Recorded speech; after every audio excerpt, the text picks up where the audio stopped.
Hey guys, we're about to jump into an interview with Angela Erickson. This was a great interview. I really enjoyed this. So I talked with her about her Catholic faith journey, how she's always been a Catholic but sort of drifted away and then finally rediscovered her faith, and what it's like being a Catholic mother in today's society. She homeschools 5 kids, so we'll touch on that probably difficult situation, but also very rewarding. And we'll touch on the nuanced conversations that she has about today's society when it comes to passing down traditions from motherhood to motherhood, or from mothers to daughters, and why that's an issue in today's society. We'll touch on the stay-at-home identity crisis that she actually wrote an article about, and plenty of other things that we discuss on this episode. It was a really eye-opening discussion for me personally, and I really enjoyed this. Angela is a wonderful person. She does her own podcast known as Integrated with Angela Erickson, so go check out that podcast. It's a really well done podcast. She talks to a lot of different people about related to faith and how we can grow in our faith. And she also contributes to the Meaning of Catholic site as well. So there's a lot that she does. So let me now just transition over to the interview. I think you all will enjoy it. So here we go. I'm here with Angela Erickson, who I stumbled across her podcast. I really enjoyed it. I stumbled across the podcast where you're talking about with Jordan Burke, but I don't want to get into that. But thank you for being here. Let's get into who exactly are you and your faith journey and all of that. Thank you so much for having me on. Of course. All right. What do you want to know first? So what exactly, because I've researched you, I know you have 5 kids, you're a Catholic mother. So let's just start with like your faith journey. So how were you always raised Catholic, or was it a transition process? What did that look like? That's a good question. Yeah, I was raised Catholic. I was baptized in the church, and I would say I was raised nominally Catholic. We went to Mass on Sunday, and apart from maybe saying grace before dinner, it wasn't exactly reinforced in our home. I honestly cannot remember a time that we even prayed a family rosary, to be honest. So in high school, though, I always had a desire to learn more, and I had some friends that were Protestant but very charismatic and loved their faith, even in the middle of nowhere, Minnesota. I basically went to high school in a cornfield, but those were the Christians that I was exposed to. It was very Protestant, but they really loved the Lord, and that inspired me. But I never doubted that Catholicism was true.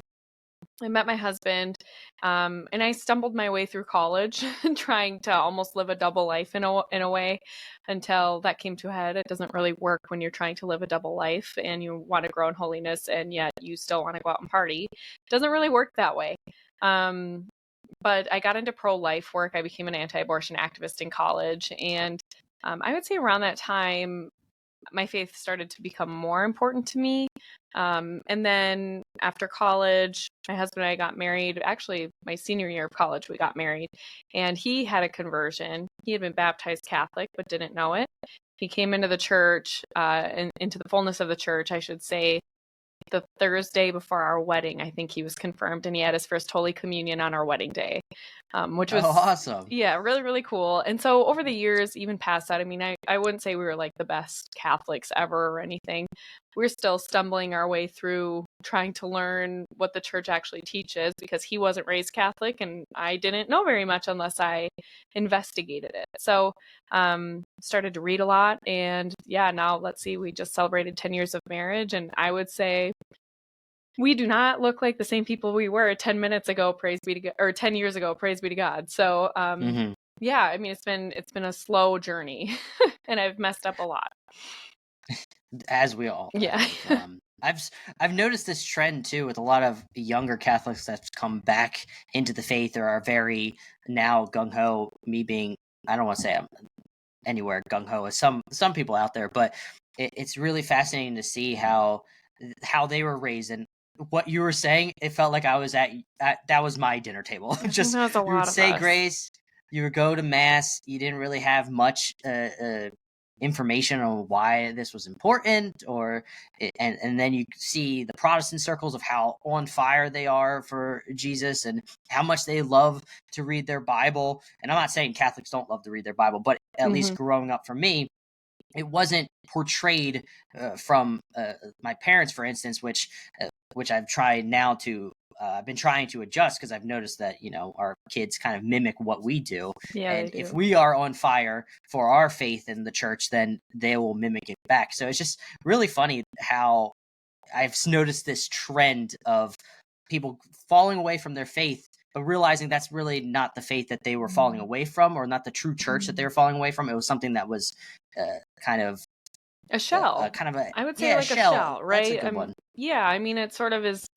It has some of the trappings, but it's kind of empty and hollow inside. And you kind of are peering into it like, why isn't there anything here? And then you realize, oh, actually, there's like 2,000 years of stuff that should be packed into this, things that are absolutely incredible. But maybe the pearl of great price is, maybe I got to look at a different shell that has both the trappings and this pearl inside. And so I think a lot of us are kind of seeking that right now. Yeah, and then when you come back to it, what I've noticed is just like the richness, the 2,000-year history of just so much uh, more intelligent individuals that have dove into the scriptures and just understanding where they're coming from and what they're preaching on and how they viewed everything, like with the mass and the Eucharist. It's mind-boggling for me of how I've come back to the faith, and it's really great to see too, because now it seems like there's plenty of podcasts out there that allow me to kind of get inculcated with it in a more seamless way and understandable way. And your podcast is one of them, where you talk to a wide range of people. That's why I kind of wanted to talk to you, Oh, because thank you. your podcast is kind of like a podcast that I want to talk have build sort of as well, where you're talking to people all different types of spectrums, but still have the foundation of Christ. It's really highly recommend the podcast. I really enjoy it. So Thank you. Yeah, I appreciate that. Wasn't of course. expecting that. Thank you. Yeah. So I guess when it comes to being a Catholic mother, because you're a mother of 5, that's already impressive in of itself. Thank you. How do you try to mimic those traditions or those traits that you want to instill into your kids, especially in today's society of how it's so secularism is pushed and it's just so hectic and crazy in the outside world? How do you try to push that idea towards your children? Yeah, that's something I mean, I mess up all the time. But to answer your question, some of the things that I guess that we are trying to do in our home is really have a properly ordered ecclesia domestica. So what does that mean? We want our domestic church to reflect the truth of the ark, right? The church. And so for me, what's been really important is allowing my husband to lead. And I don't mean in like a weird fundy sense where like he is this dictator and I exist under his thumb and I just do whatever he wants me to do. Though I'm inclined towards that, because I love him. But I make space for him to lead. And I think that's really the first step for any good Catholic home is women have to create space for their husbands to lead, and then the men have to fill that space and do it. I think sometimes a lot of men don't know how to do that, and that's something that they have to learn often from mentors or doing some reading. And sometimes it's really simple, like reading scripture to the kids before bed or leading a rosary before bedtime and giving them a blessing. Like my husband gives our children blessings every night before bedtime, and he does the basic priestly blessing because he is the priest of our home, right? And so he does that simple tracing the cross on their foreheads and saying, may God bless you in the name of the Father, Son, and the Holy Ghost. Amen. And my kids love it. It's really simple stuff like that I think sets the tone for the home. And do we do it perfectly? No. Do I yell at my kids? Yes. We homeschool and I'm with them literally 24/7. And I make a lot of mistakes, but I also have a lot of great conversations. Like we do liturgical traditions as well. So the daily liturgy, so to speak. But we also have those traditions that we do through the seasons. And so right now we're working on the Jesse tree. We haven't done it perfectly because it's been a really busy Advent with it being so short, and I had a sister get married and everything. But we're getting caught up, and it's amazing reading this to your kids. I mean, it goes through the story of salvation history through the different archetypes of Christ and everything. Basically, the stump of Jesse, we're going through Christ's genealogy and understanding where he came from and where we're going. And my oldest daughter, who's 8, I was just reading to her some of it today. We were going through some of the days that we missed. And she said, oh, we were talking about Samuel and how God called out to him 3 times before Eli says, Samuel, if you hear the voice again calling for you, say, I'm here, Lord, your servant is listening.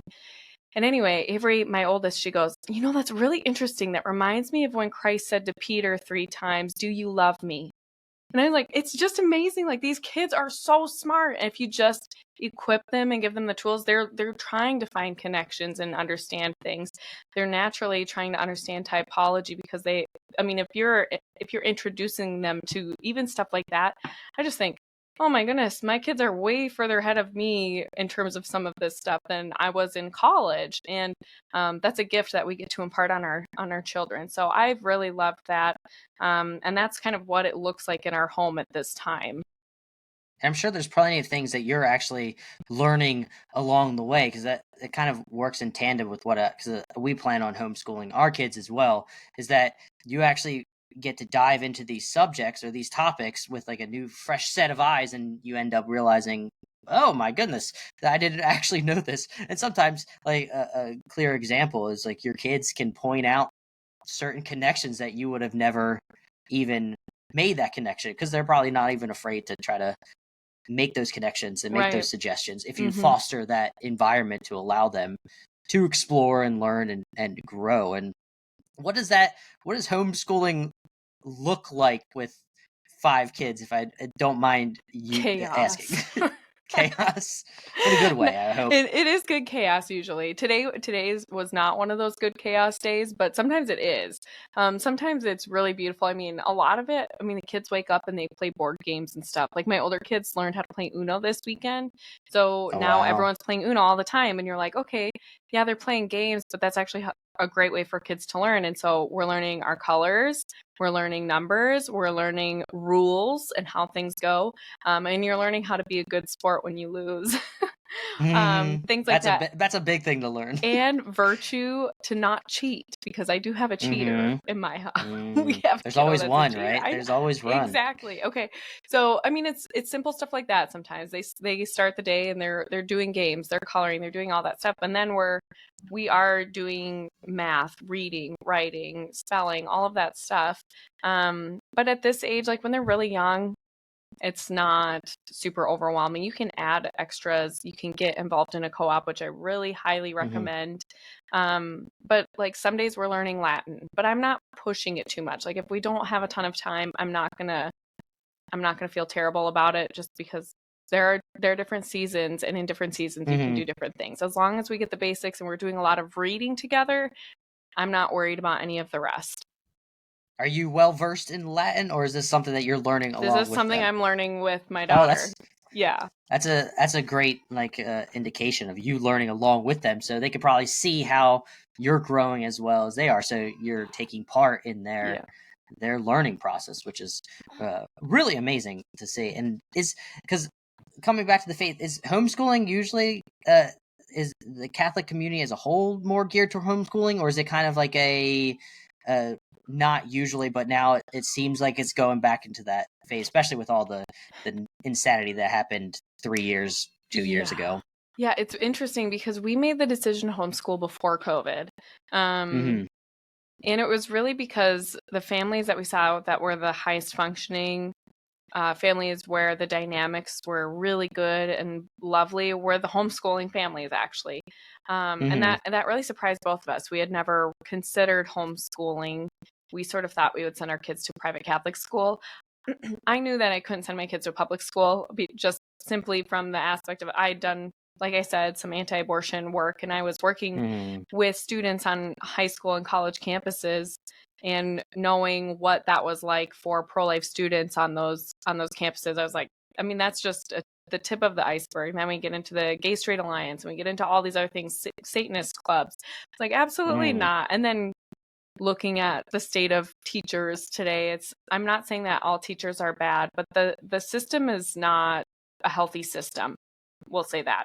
And so I just at that point, when I saw those families, my husband and I both agreed, like, we want to be like them. We want to raise holy children, and we want to have a family dynamic where our kids are integrated into our daily life. And it's not like we're just constantly chasing things or sending them off to government sanctioned daycare while I live a fulfilling life, so to speak, while I go and meet my potential in a career somewhere.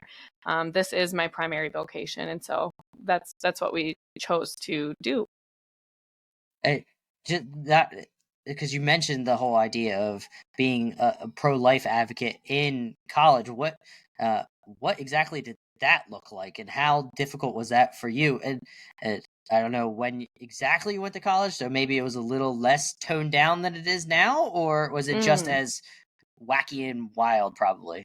So I graduated from St. Cloud State University, which is an extremely liberal state university here in Minnesota. At the time, it was pretty wild. I can't even imagine, honestly, what it's like now when I see the videos. I don't know, maybe some of your listeners are aware of like Kristen Hawkins from Students for Life America, but that's who I used to work for. That was my first job coming out of college, was working for SFLA.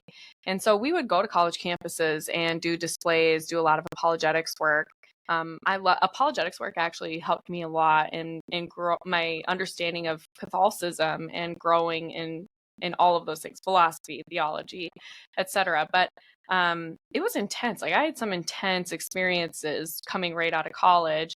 It was intense in college too. I mean, I remember, for example, in a public speaking course, I selected abortion for the semester to talk about in my public speaking course. We had to pick one controversial topic and present all these different types of speeches about it. And I remember my professor telling me honestly that she just had never had a student before that was able to do it well. She said, "I'm not going to say you can't do it, but I'm just going to warn you, I've never had a student do it well." Well, after the semester ended, she asked me to tutor students in her program, even though I have no idea if she's pro-life or pro-abortion. I have no idea. Um, but yeah, I mean, it was a very interesting experience, and it really gave me a spine. We'll say that. And then I doing the bet. pro-life work afterwards. But I think it is way more heated now. Like, seriously, pray for those people who are going out and doing evangelistic work or apologetics work on college campuses. It's a different animal even than it was, gosh, how long ago was I doing this? Like 10 years ago. Yeah, I can't even imagine just the sheer vitriol. It just seems like it's promulgated at least the state's culture, the West anyway, of just being okay with shouting and screaming at people for differing opinions and acting like it's violence for them to have a differing opinion. It's a sad world to see, and I guess it just seems like that's just the slow degradation that does happen when you remove Christ as the foundation of a society, and we move towards secularism, and you see that a lot with the rise of larger and larger governments. And normally that's what happens with public school integration. It's a whole cascading things of events where slowly, more and more secular stuff is pushed beside instead of Christ focused. Yeah, I think there are a lot of factors. Obviously, the removal of Christ is a huge, huge factor. And I think a lot of what we're seeing sort of, that's where the dominoes are falling. But it's also that we live in a very uncertain time right now. And so I think it's very natural when people are concerned about survival, for example, they are very tribalistic. That's how we survive. That's a natural human tendency to find our tribe, so to speak. And it does become an us versus them mentality. And so you look economically. Economically, people are not safe. We have a lot of war going on. We have all of these other things that make people feel uncertain. They're wanting to survive. And then on top of that, we have never been more illiterate in the Western world. And so all of these things really feed the beast, right? Like, they feed Hmm. sort of this division, and it has made people stupid. Like, sin makes people stupid. And then you add on all this other stuff. Like, sin makes us stupid, and then you add on the economics, the It's not great. socio. It's just everything. It's just, yeah, we have a lot to pray for and a lot of reason to Hmm. grow in virtue right now. Yeah. Yeah, there's so many opportunities. It's just sometimes it can be a little difficult, Yeah. but yeah, I think maybe the reason that we see this division or the tribalness because people have replaced God with their own God, whether it's the climate or some other social justice issue, or themselves, which is the most promulgated God of all right now in our culture. It seems like, at least in certain sects, it is, and maybe that's why it's becoming more and more tribal, because we've moved away from the comfort of God and believing in eternity versus this here and now. As people have moved away, now everything seems like, oh, I got to make sure everything's fixed right now in this life because there's nothing else afterwards, which is a very dark and bleak feeling. So I could sort of understand where they're coming from with how they get so emotional and amped up about all of what's going on. Well, I mean, most of these younger generations, all they've known is one crisis after another, right? Like, I'm a 90s baby, so we kind of, we had the last vestiges of pre-internet and social media chaos, right? Like, we had a childhood that was not riddled with screens necessarily. I mean, sure, we watched Saturday morning cartoons maybe, but we were outside all day and we were enjoying that kind of stuff. And then even graduating from high school, excuse me, cell phones weren't really smartphones yet. If you wanted to use the internet, it was a lot of work and really, really, really slow. And like the pictures were super pixelated, and it wasn't like what we're seeing today. I have a lot of, I don't know, sympathy and empathy for the way that these children have grown up in this very chaotic world. And it just continues to be that way because there's a lot of money to be made in chaos. So I think that's part of it. Absolutely. And one of the things that, like, one of the areas that it seems like money can be made, or also kind of keeping what's happening or what's going, and being more focused on material things, it seems like this is in relation to an article you've written against feminism, where you have this cultural push of keeping women in the workforce, going to sending their kids off to daycare, and having this, as you called it, which I kind of like, the stay-at-home identity crisis, because we haven't passed down those values to men and women, for that matter. Because, like you were saying, some men, I probably struggle with this too, don't know how to lead their family, and women probably don't, because it wasn't passed down to them, understand how they can raise a household and take care of a household. So what exactly would you call the stay-at-home identity crisis? So, Or explain it. yeah, no, when I first left my job, I worked for Students for Life America for about a year. Then I ran a pregnancy medical center for 2 years. And then I worked for LifeSite News doing development work behind the scenes. And I was traveling all over the country, meeting with donors and prospecting new donors, things like that. I loved my job. It was so much fun. At the time, LifeSite was a great place to work. It was probably one of the best employers that I've ever had in terms of benefits and the way that they treated family life and things like that. It was excellent. But when I got pregnant with my third, I knew it doesn't make sense to send my kids to daycare anymore. It's too expensive. We can't afford that. And we're spending all this extra money on food because we're eating out a lot more because I'm not home or I'm exhausted, all of these different things. And finally, that was when we decided, okay, I'm going to stay home, even though I loved my job. And for the months that followed, I spent a lot of time reflecting on trying to understand who I was now that I no longer had a career. What most people don't understand, there are a lot of people who are maybe more traditionally minded, especially men, who don't really understand exactly what it's like to be a woman raised, which is fair enough. Like, you're not a woman, so you're not going to understand. But in the American culture, when you are going through school, I mean, it is obviously intended to prepare you for a career, to be a quote unquote productive citizen in an economic way. And you are told often that you are going to do amazing things one day. And when people say that, they never mean motherhood. They never mean motherhood. I don't know if you've ever thought about that, but they never mean motherhood. No. They mean you're going to do something great in some sort of a career, right? All of these things. So when you get married and you're learning how to be a wife for the first time, and often you think about how most of us were raised. We were in school, away from our parents most of the time. Our parents were working. We saw them for a couple of hours during the week. And then on the weekend, we were probably busy doing our own things, right?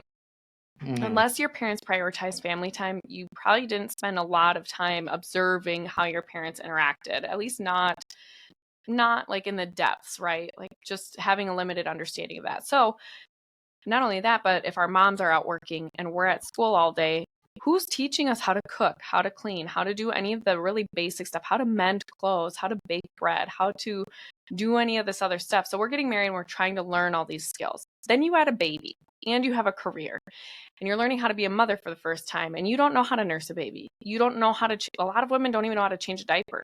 They're still figuring out how to do their own laundry. They don't know how to treat clothes that have stains on them. And all of your clothes end up with stains on them after you have a baby, you know? It's like there are so many things. So all of a sudden these women feel very overwhelmed.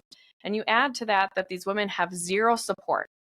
A lot of boomer moms, I'm not boomer grandmas, I guess you could say, not all of them, but a lot of them have this idea that, well, I raised my kids, I'm done. This time is about me. Historically, that is not how grandmothers approached that time in their life. They saw that time as their time to help their daughters raise their families. They wanted to be involved, a lot of multi-generational homes, all of that stuff. You also had most women at home, so everybody was raising their kids together. People weren't sending their kids off to daycare. So now you have women who are raised for a career. They were educated for a career for 12 to 16 years or more. They become mothers. They have no idea what they're doing. And then they have no support network because their moms don't want to come help out in a substantial way and their friends are all at work. Well, what is she going to do? Well, it's so much easier to go back to work, right? Like yes, you're juggling more in a way, but the mental load is a lot less when you have a career and you can compartmentalize your life that way. And so a lot of these women, that's what they do. And is it better for their marriages? Probably not. Is it better for their children? I would argue not. But that's where we are today. And so there are a lot of factors that go into the decision for why women are in the workforce still. A dual income home is almost necessitated by the way that we have built our economic structure in this country as well. I mean, there's so many things that keep women stuck in the workforce, even women who would love to not be working anymore. Anyway, I think there has to be more nuanced conversation about this because a lot of traditional Catholics or fundamentalist people would say those women, like, they're just feminists because they're working. And it's like, there are a lot of things that we're not considering. It's not always just this choice. There are a lot of things that have to be considered, even though I would absolutely agree women, especially with young children, should be home with their children.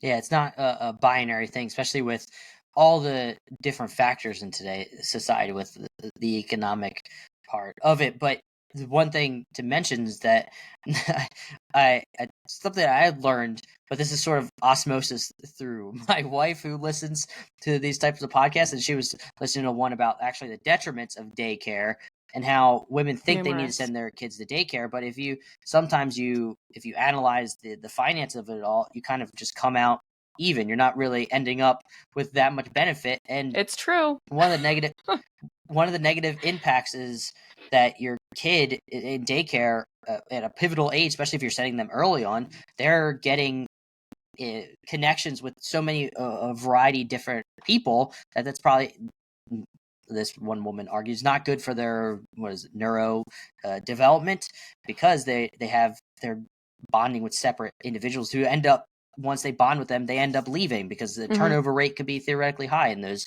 daycares. So it's something to consider, that it's unfortunate that we have the society now where it's not, some of these factors aren't considered at all. Absolutely. I mean, I think it often, without realizing it, we're not just talking about the abortion debate, but our children often are the ones who are sacrificed on the altar for whatever we're pursuing, right? It's not just abortion. Abortion is the most egregious example, but you're right. I mean, attachment theory is a legitimate thing. And so children are forming their earliest bonds. And this is an area that I have a lot of regret in. I mean, even though when I had my first, she wasn't going to daycare for a long time. My mom would watch her one day and my mother-in-law would watch her one day. And the rest of the week I had her come in with me because at the time our pregnancy center was only open 2 days a week. But But you're right, like a baby until they're about anywhere from 9 months old, maybe even a little bit older, they actually don't even know they're a separate person from the mom. Like their cognitive development, they haven't even developed an understanding that they are an individual yet. And so you're separating that baby from a mom, and it is absolutely traumatizing. Like this isn't me trying to be harsh to anyone. I've done this and I really regret it, but it does establish a foundation for a very anxious attachment. And some moms will say, well, like, oh, my daughter was fine. That's great. I'm so glad that was good, that worked out for you guys, and that you don't feel like there are any long-term impacts with that. That's amazing. But that's not normative. Babies literally do not know they are a distinct human being. And you think about it too, like, I mean, even within the hospital, I sort of feel like the medical system is really set up to create a division between moms and their babies well before they're even conceived. They treat fertility like it's a disease, and babies like they're sexually transmitted diseases as well. I mean, it's just, that's how it's set up, and it plays into how their laboring care works out often, and postpartum care, and so on and so forth. And so it really it's a problem. Like, women are out of touch with their feminine nature, and it's really unfortunate because our children are the ones who suffer the most. Yeah, it's very difficult when you just see the path that it could lead to, and it's I don't know, personally, I'm not sure how we right this ship, so maybe I'll ask you so you can answer the difficult question. But I guess, as just bringing it back to the church as a whole, is what can we do on a local level as a church to combat this? I mean, I was kind of racking my brain. Is there possibles that we set up like well, this is pie in the sky, but hopeful, but like co-ops of some sorts, like for moms in the community to kind of be together to then raise the kids if it's needed, or possibly classes to teach individual mothers and fathers, for that instance, of how to be to get mentors and people that have gone through it before. So I guess I'll pass off the question to you. How do you think as the church we combat this? There are a few things that are already in place that I think maybe women don't even know about. There are MOPS groups, like moms of preschoolers or something. I don't know what the acronym stands for, but there are groups in the community that you can go and be a part of. Are you always going to find women who align with you? I'm not so sure. So I think having play dates with like women in churches, I know our church does do play dates on the weekends on Saturday mornings, but that kind of stuff is not really published in the bulletin very often. And so I don't know, there are problems there too. Like, I think some of these groups exist and just nobody knows about them. And so it's worth calling your parish and saying, hey, do we have anything like this? If you don't, start it, or find someone who has the time and resources they're able to start it. Often it's moms with, like, I would say high school age kids or kids that have graduated that tend to be the matriarchs and able to run these types of ships, while moms who are just like bleary eyed and still waking up 30 times every night, that's probably not the ideal candidate to start a group. But she's an ideal candidate to be a part of the group. So that kind of thing. I do think our churches need to do a better job letting their parishioners know about the resources that they offer. So, for example, a lot of parishes have a special fund to help families when they're in a bind. So let's say a mom chooses to stay home and her husband is working his tail off, and one month they have a hard time making their electricity bill. Well, a lot of churches have programs for you to say, hey, we're having a hard time paying our monthly bill for this. Can you help us? And even the county too. I mean, in my time working at a pregnancy center, there are so many more resources available to you. So you don't have to have both parents working. If that's you're gonna have to make some sacrifices, probably, like serious sacrifices. But you're either sacrificing the money or you're sacrificing the time with your children, and you're never going to get that back. And so for us, that's kind of what it was. It's like, what are we willing to sacrifice? And is it possible for us to be on one income? And it was, like you said, we were spending a lot of money on daycare. We were spending a lot of money on eating out, things like that. And we realized, oh my goodness, we're not actually losing that much more money just having me at home. So it's a net positive, and it was better for our marriage too. It was just less juggling. So yeah, I think those kinds of programs are really important, and people maybe need to do a little more digging instead of like throwing their hands up and saying like, "Oh my goodness, I just don't know what to do. I'm overwhelmed." Reach out to the church. Reach out. There are people there who know what's going on. They know where you can get resources and help often. So It's good information. And I'm sure there's, uh, you've talked about like the difficulties because it's not all sunshine and rainbows, right? Of staying at home and raising a household. I'm sure there's a lot of hardships that come with it, especially if you're doing it for a lot of the women out there are doing it for the first time because you're seeing this increase in homeschooling numbers and everything, which is great.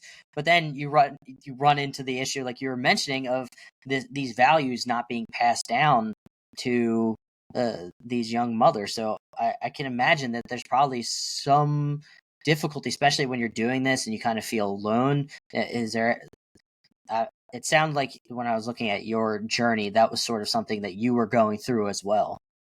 oh yeah, when I first became a stay-at-home mom, I had a friend tell me like, "There's no way you're gonna make it." My best friend, because Wow. she told me, she was like, there's no way."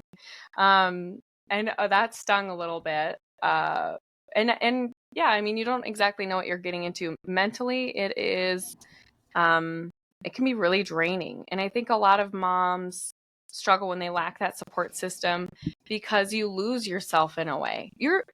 That isn't that the thing though about growing in holiness? Like you are being refined all the time. And that's why motherhood is really such a unique gift, is because it is sacrificial in its very nature. From the day you get pregnant until forever, you are always going to be sacrificing for your children and for their well-being.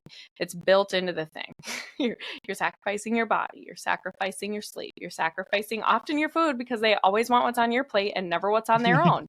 It just uh, never ends. But two, I think a lot of us, because our identity is so rooted in our career, because that's exactly how we were raised to be and to think, there is sort of this deconstruction that happens when we choose to stay at home, and that identity crisis of like, who am I? What am I made for? How do I lean into my vocation? Because on an intellectual level, I understand that motherhood is my crown. Like that is what God has given me and what he has called me to. And yet I feel inclined to this other thing. Why is that? And we have to really ask those hard questions, looking at, well, is it because I feel more respected having a career? Do I feel like I have to contribute financially in order to be loved? Do I feel like I have to be to accomplish things? Do I feel like I have to be in front of people and receive accolades in order to be valued? Like there are so many reasons why women struggle with this, and there are often deep wounds there that they haven't explored, and they're trying to mother, but they themselves have not been mothered. They have to remother themselves in a way and start looking at those core wounds that we all have, and men have them too. But it's a lot harder to reflect on those things when you have a lot of children that need you all the time. And so you have to make space for that. You have to make space for time to reflect and pray. And honestly, if you're in a situation where your husband is really your primary support, and of course they're going to be your primary support, but I mean like you don't have family or friends nearby that can help take the load off from time to time, your husband has to help create space for you too, to step away and cultivate your gifts, your talents, fill up your own cup and give you space to really do more of that reflecting and taking care of yourself. Because that's where a lot of women, that's where they get to the place where they're like, I can't do this, and they go back to work. and I'm sure it's probably difficult for the wife or the mom to come to the husband and ask for that because they don't want to seem like they're less than or they're not capable of handling it. And I'm sure there needs to be a way to broach that subject without Mm-hmm. coming off that way because I mean we all, like you said, we all have our own faults. So I'm just curious, how would you broach that subject, say with your husband, in a way that's not uh, doesn't come off as Combative. yeah, Yeah. combative. That's the right term. Mm-hmm. Yeah, for us, honestly, things came to a head because our fourth kiddo had a lot of health issues. He had oral ties, and that's a whole nother thing. But his whole nervous system was dysregulated and had some other things going on. And so he screamed all night, pretty much for like at least 4 hours every night for at least the first 12 months. My husband was sleeping in a guest bedroom. Actually, he was sleeping in here before I turned it into a podcast studio. And I was up all night with our infant, who he's our fourth kid. So fourth kid, I'm homeschooling the other kids. We're in the co-op. We're doing therapy for 2 kids twice a week, like nervous system regulation and all this stuff, an integrative practitioner. And I have nothing. Like I have no outlet. I don't have a lot of help, and he just wasn't seeing that. So he was coming home, and what he was seeing was the house is still kind of a mess, and there's still a bunch of dishes that need to be done, and there's laundry that needs to be done, and he's wondering why I'm not getting it done. And it's because I'm doing all these other things, and I'm like barely surviving. I'm barely eating. I had to cut a bunch of stuff out of my diet too, because I was breastfeeding and all this stuff. And it was a really difficult time. I was very depressed and suicidal, to be honest. And I remember one day he was loading the dishwasher, and he looked at me and he made some comment about how he's tired of having to come home and all this stuff still needed to be done. And that was when it came to a head. And so, I mean, I don't want it to come to a head like that for some people, but we were able to have a really raw conversation the next day about it. And I think he realized like he had to be more perceptive and thinking about me more instead of himself. Because that's what it wasn't happening. I couldn't understand like why I felt so alone. I'm like, does no one see that I'm like withering away here and just trying my best? And what he was seeing was he's got more work to do when he gets home. And fair enough. I mean, I felt bad enough. But of course, often there's a self-shaming cycle too. Like I'm very hard on myself. I'm a perfectionist. And so when I am failing to meet other people's expectations, my inner critic is very strong. And so no one is going to be harder on me probably than I already am on myself. And so I think a lot of husbands, for one, maybe just pay attention. Like, is my wife struggling with tasks that maybe she didn't used to struggle completing? Am I checking in? Are we like getting together once a week and really spending time with each other that is meaningful, where we're connecting? So my husband and I often we have like one at-home date night every week where we either just grab a drink and talk, or we'll play poker. We'll bring out the poker chips and we'll talk all night and like have a drink and just reconnect. I think it's really important that couples do stuff like that. And I think in those situations, especially if a glass of wine is involved, more of that stuff is going to just naturally come out, right? Because your walls are sort of coming down a little bit. If you can't drink or you don't drink, sometimes women just need to be brave and like say it, not in an accusatory way, but just saying like, I'm really struggling and I really need help. That's, we have those conversations regularly. Like it's been a long time since I've had some time to myself. I think I need a break. My husband will say, okay, well, sounds like you need to schedule something. That's where his boundary is. Like, if it's not on the calendar, it's not happening. And so he's saying the onus is on me to do that. Right. And so, but having that communication and realizing that, when the moms need a break, and I think the men, more than anything, they want to be respected, and they want their families to be grateful for the work that they're doing. And so that's something that I practice a lot of, like gratitude. We talk a lot about how the things that we're grateful for are my husband and his job, and that we have food and a warm home, like all of the things that he provides for us by the grace of God. Like those are the things that we talk about in terms of our gratitude most of the time. So my husband knows he's really appreciated. So those are just some of the things that we've done to sort of rectify that. That's beautiful. And I think maybe because I think you also mentioned this in one of the episodes that I caught, where you were just talking about your experiences, that you ended up writing a letter to him as well, writing everything out. And I thought that, and I was thinking, oh, that's probably a good way of getting your ideas across because sometimes it comes off less combative if it's just written out and just say, hey, this is what I'm thinking. I just want to give this to you for you to read, and then we can talk about it.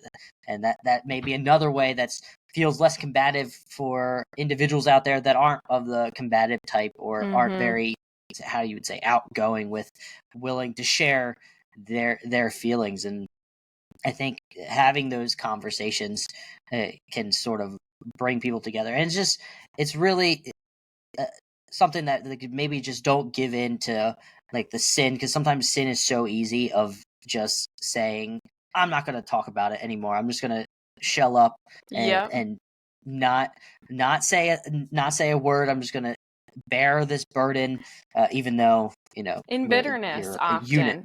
Yes. It's in bitterness. Like yes. I was talking to someone this weekend. She and her husband were struggling a little bit in their marriage, and she was confiding some things to me. And I said, resentment is really the silent killer of marriage. And when you're tallying or keeping score, you're already losing. You just already are. And I think, in some ways, my husband was keeping score. He's tallying up all the things he's doing, and he's seeing what I'm not doing. And for me, I'm looking at him saying, how do you not see this? And so I'm harboring some resentment because I just feel alone and unseen, and there's no emotional connection there. And so I think it's really important that in order to have a healthy marriage, like, you have to communicate, and you have to work. You have to talk about the hard stuff and like bare your soul to the other person, because you are one flesh. And the beauty is that when you get through those things, your marriage is so much better on the other side. Like I every time we've really struggled and worked through stuff, I cannot believe I get to be married to this amazing human for the rest of my life. He is like the light of my life. He has been Christ to me in my life over and over and over again. And so, there have been times and chapters that have been really hard, but God has blessed our marriage immensely. But a lot of that is we've had to do the hard work. We've had to have those hard conversations. That's beautiful. This is so sweet.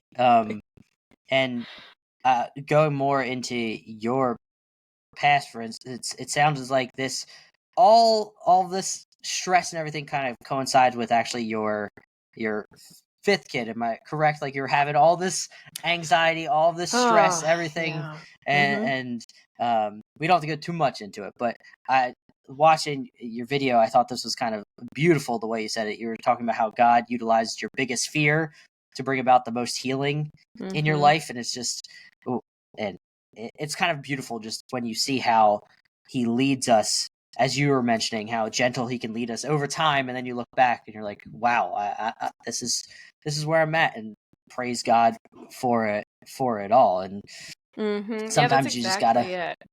Yeah, because I was when things came to a head in that time of our marriage, I was pregnant with our fifth child, and I had explicitly not wanted to be pregnant. I mean, that was something because I was not doing well.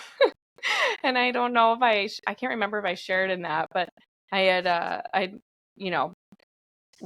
before I knew I was pregnant, I had sat down with my priest and cried because I felt like such a bad Catholic, because I didn't want to be pregnant and I felt like a bad wife. And, but I was also really struggling, and my priest, that poor man, he puts up with me.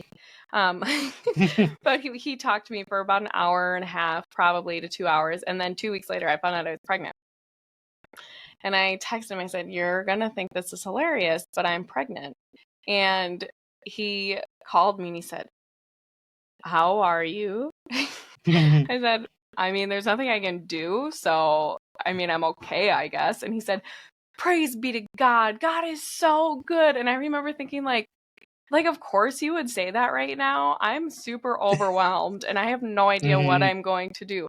And so then when all of that came up with my husband, that was when we sat down. He said, we need to do something. Whatever you need to do to heal and to get the support that you need, let's do it. And so we hired a postpartum doula this time, and we tried to have things in place that would give me a little bit more support than I had in the past, because I was so concerned about having another child that just never slept and screamed all the time, and the mental toll that took on me. So yeah, I mean, it was like, okay, we're going to talk about what's going on, and then we're going to talk about solutions, and we're going to put those in place like as soon as possible.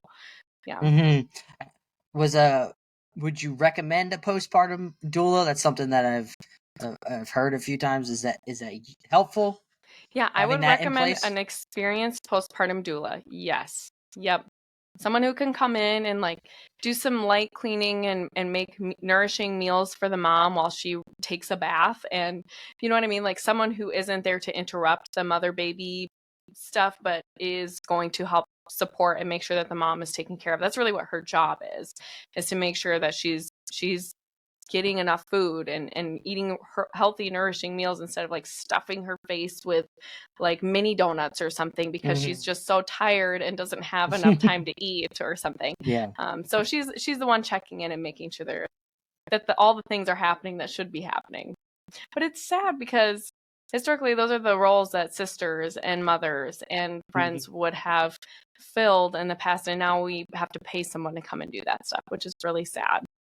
Yeah, it's good, useful, but it's also, yeah, when you think of the grand scheme of it, that the Yeah. reason that this came up is because older certain women have given into this feminist mindset, or they said, "Oh, I parented, I don't need to help anymore," or "I did it on my own" type deal, Yeah. even though they sent them off to daycare and all that. So it's Yeah. just it's very sad, and but it's good that that is out there. And I think cultivating a community that of like-minded individuals, because that's what I'm seeing with my wife now, is that she's found a community of other moms that are the same age range, same like age of kids, and they realize that they didn't have the community growing up, so now they're trying to be the community to That's so themselves, and important.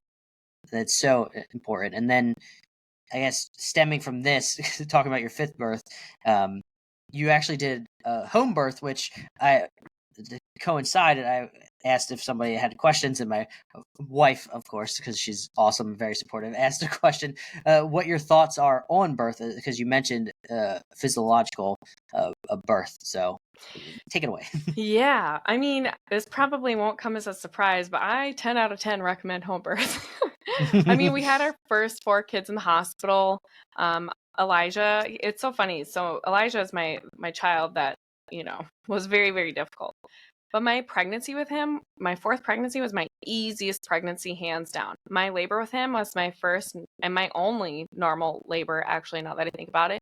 It was a very easy labor, but it was in the middle of COVID. And I remember going to my 38-week appointment. I loved my OB. She's a wonderful person. But I remember telling her, I'm really having a hard time giving money to an institution that I actually think is harming women, especially right now with the stupid face masks and not letting spouses come in and out of the hospital and testing everybody for something, even if they're not symptomatic. I was like, this is not helpful for moms and their children. And the medical kidnapping aspect is just a whole nother thing. But I remember thinking, I'm 36 weeks. It's too late for me to find a midwife. So I kind of have to do it. And I told her, I said, this might be the last time I come in to have a baby. And she understood. But yeah, then we hired our midwife. And when I found out that I was pregnant with Veronica, and midwifery is very hot right now. So like, if you get pregnant, I don't know, at least here anyway, if you do not reach out to a midwife within like the first week of finding out you're pregnant, you might not be able to secure a midwife Hmm. later because everybody's kind of snatching them up right away. Everyone wants to have a home birth now, or a lot of people do. And I really recommend it. I will say that this was my longest labor, but I do think that there was sort of that mind body connection of that anxiety that I had throughout my pregnancy of like, what if I have another kid like Elijah? Will I be able to survive? And I also got really sick with COVID while I was pregnant with her, and I developed pneumonia. I almost had to be hospitalized. It was very Oh wow. serious. So there were a lot of things, and I spent the rest of my pregnancy pretty much sick. So my labor with her is about 40, I was close to 45 hours probably. It was very long. But when I had her, it was like the most beautiful experience. I caught her myself and then brought her up to my chest, and she was just stared at me wide-eyed. It was silence and bliss. And I just thought, oh my goodness, I cannot believe that we did that. we just had a baby in our house. It's amazing. And it was a water birth. I always wanted a water birth. Every time I was in the hospital and like laboring in a pool, they would tell me to get out, and it was the most awful experience ever, trying to like waddle back to my bed. It was awful. So yeah, I mean, it was beautiful. And then after I got cleaned up, I just went to bed with my baby, and I didn't have anyone interrupting me every couple of hours or anything else. Like we got to rest, and the bonding that happened, I would say this was the best experience I've had bonding with my babies. And it was the best recovery experience that I had too. I mean, it was euphoric in a lot of ways. I don't know how else to describe it, but it was like the best thing ever. I really think that it is how God designed it to be, not in a sterile medical setting where there are bright lights and 1,000 faces looking at you. It's supposed to be private and sacred. And I think a lot of that is lost in a medical setting often. Yeah. We have actually had a home birth for our first, and we're going Way to to go. continue You it guys were because on it. yeah, that's my wife. Credit to her. She was saying, wanting to do it, and I was like, the classic person that didn't do any research into it. I'm like, I don't know. That doesn't sound that Sounds a sounds little terrifying. too crunchy to me. yeah, but now she's gone down that rabbit hole, and it was a beautiful experience. Our son was born. We ended up having to go, which kind of gave a lens of why I don't want to go or go to a hospital for birth in the future. But we unfortunately had to because of something happened after the fact that the baby was born perfectly healthy and everything. But it was just like you were saying, they're coming in every second. Like you could barely get any rest.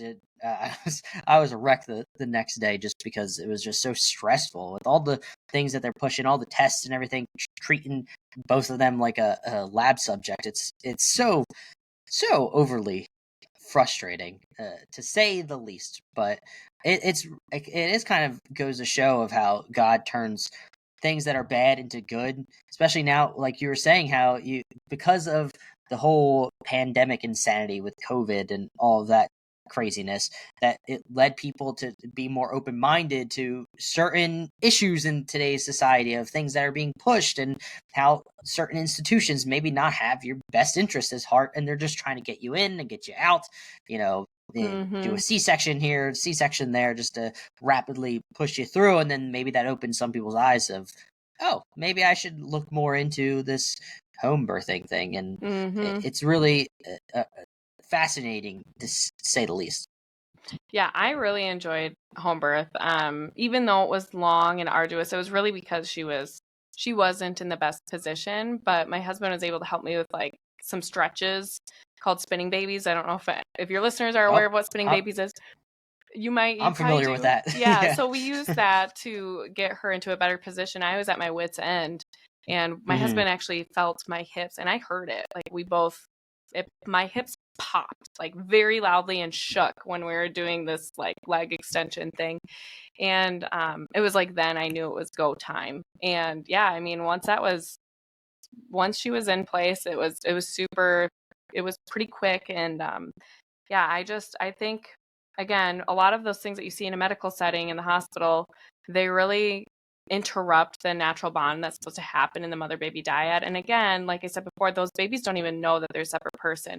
So imagine being whisked away from your mom, and the only voice you know, the only smell you are familiar with, any of these things, is your mother's voice, and all of a sudden you don't hear it anymore. You're in a colder place with bright lights everywhere. I mean, it would be a lot for a baby. And then a mom's, depending on if she's had any medications or anything like that, that could be interfering with the release of oxytocin in the body, which is the bonding hormone. All of these things really do play a massive role. And then waking up mom and stressing her out every couple of hours to nurse her baby. Here's a news flash. Your milk comes in whether you wake up or not. Like women who have stillbirths late in pregnancy, their milk still comes in. It's a great sorrow and trial for them, because it's a reminder that they don't have that baby anymore. So it's stuff like that I think is disruptive, and leaves these moms feeling exhausted and overwhelmed, when it should be a really blissful time. It might not be perfect, but it should be peaceful. That's like, you should Hmm. create space for peace so that they can heal and bond. So that has to be a priority, and it's not a priority in a medical setting. Yeah, and it seems like the medical setting, the hospital setting, has promulgated the fact of pregnancy is something to be feared, and giving Mm-hmm. birth is something to be afraid of, when 100%. it's Yeah. something that was naturally or godly designed to happen, and it's really sad. Well, when you're afraid of Just how your body is supposed to work, or you don't trust your body, yeah, that there is an integration in your physiology. It will express itself in labor like it did in my experience. I mean, in my case, I think because I wasn't trusting, I was afraid, there was anxiety there. I do think that that had an impact on why she was not in the best position possible. It's like my body was physically resisting where my heart and my mind were not ready. And mhm. so, yeah, if it's ingrained into us not to trust the way God made our bodies, it's going to manifest somehow. It just always does, because the body keeps the score. Mhm. Yeah, well said. Before we go, is there anything um, that you would recommend to mothers out there for improving, say, their prayer life, or getting closer and more in touch with God? Is there something that you do specifically? That's another good question, because it's easy to talk about God and never talk to him, right? Um, Mm-hmm. I think for me, one of the things that I have found to be very beneficial for how I approach motherhood, and not, again, I don't do this perfectly, but the days when I take these steps, it makes a big difference. And then I kick myself on the days that I don't, because I know better. Um, One thing is praying the joyful mysteries of the rosary in the morning, regardless of what day you're on. If you're supposed to be praying sorrowful, pray the sorrowful in the evening or whatever. But the joyful mysteries for me help me meditate a lot on the joys of motherhood. And I can tell that that has an impact for the rest of the day. And it allows me, as St. Francis de Sales would say, to like come back and kind of sniff like a beautiful flower, come back and reflect on those lights that I had in prayer, talking to our Lord and Our Lady. I think that has been really helpful. There's another really good book called The Apostolate of Holy Motherhood, I think. And it has an imprimatur, but it's not like a explicit promulgated devotion in the church, although I think it's growing. If you're able to get your hands on a copy of the Apostolate of Holy Motherhood, it's amazing. And challenging too, because the type of prayer life that we should have as mothers often is lacking. Lastly, I would say to give yourself grace. Like, I think moms and dads too, but moms in a unique way when they're home with their kids all the time. We're really hard on ourselves, especially when our prayer life isn't perfect or something. And I think that's another area that we just have to surrender. Like, my priest tells me all the time, Angela, you give yourself too much credit if you think you're going to ruin your kids.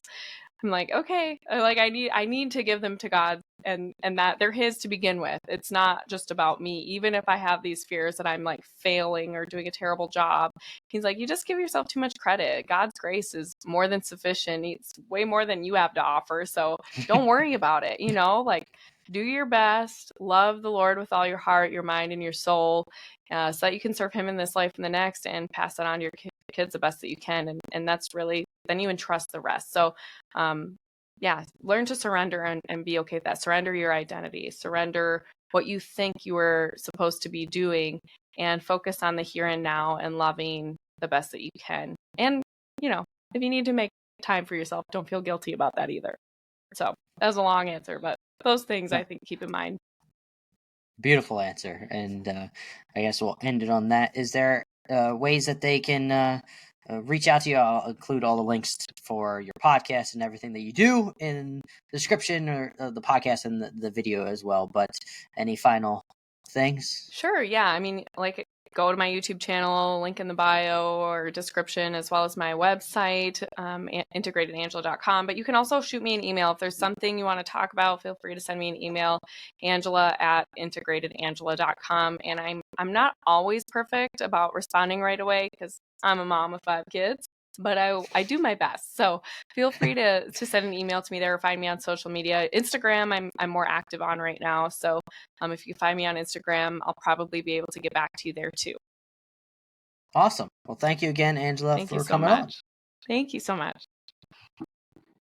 Hey guys, thank you for watching this video. I hope you guys enjoyed this interview. I always enjoyed all the interviews that I do. If you are new to this channel or this podcast, please subscribe to the podcast or the YouTube channel, whichever way you are watching it. If you are on podcast platforms, listen up. Listen, I would like you to subscribe, obviously, and then leave the podcast a 5-star review, whether you are on Spotify or whether you are on Apple Podcasts. That helps the podcast grow. And as always, just share this podcast with your friends and family. Also, share this YouTube video if you just want to share the YouTube video as well. If you're here on YouTube, that is the best way we can grow this community as a whole. And go to adambuckingham.locals.com if you want to join the community and also support the podcast. So hopefully we can do bigger and better things and have bigger and better interviews, and I can interact with all of you all on a one-to-one basis. So go do that, and until next time, I hope you have a blessed week.